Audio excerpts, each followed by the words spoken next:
આ ગામની દેવી તાંત્રિકો માટે મહાયક્ષિણી અને સાધારણ લોકો માટે વાઘ માતા. દશેરાના દિવસે વાઘ માતા દર્શન આપે અને લોકોના દુઃખ દર્દ બીમારી દૂર કરે. આ દહેરાએ તો માતા વિમલા પર પ્રસન્ન થાય. વિમળા, દેવ બાપુ, વિમળા! જુઓ ને, વિમળાને શું થયું?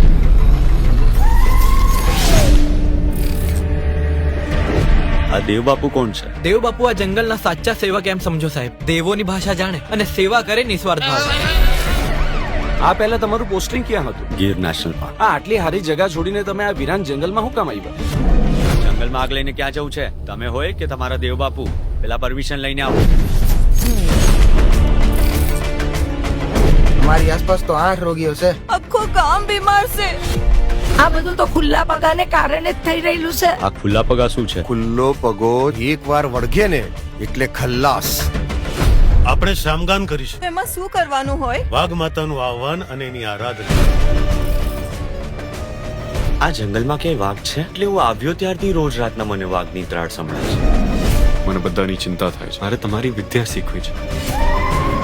તને શું થયું બેટા? સામે પર ત્યાં બધાને ખુલ્લા પગા કરી રાખેલા. શ્રામગાનની તૈયારી કરો. બધી વિધિનો સમય નજીક આવી ચૂક્યો છે. દશેરા આવે છે. આ બધામાંથી વાઘ માતાની શ્રદ્ધા દૂર કર. અંધશ્રદ્ધા વધાર. ખુલ્લા પગા.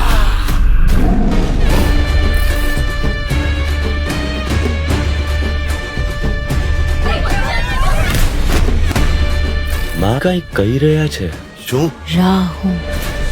એ વાઘ માતાને કોઈના શરીરમાં કેદ કરીને ફરીથી લઈ જવા માંગે છે.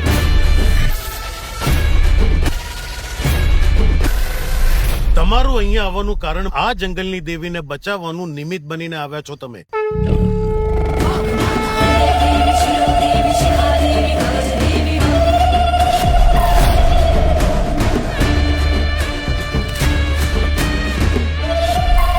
હું વીર પુરોહિત, આપણા જંગલનો નવો રક્ષક.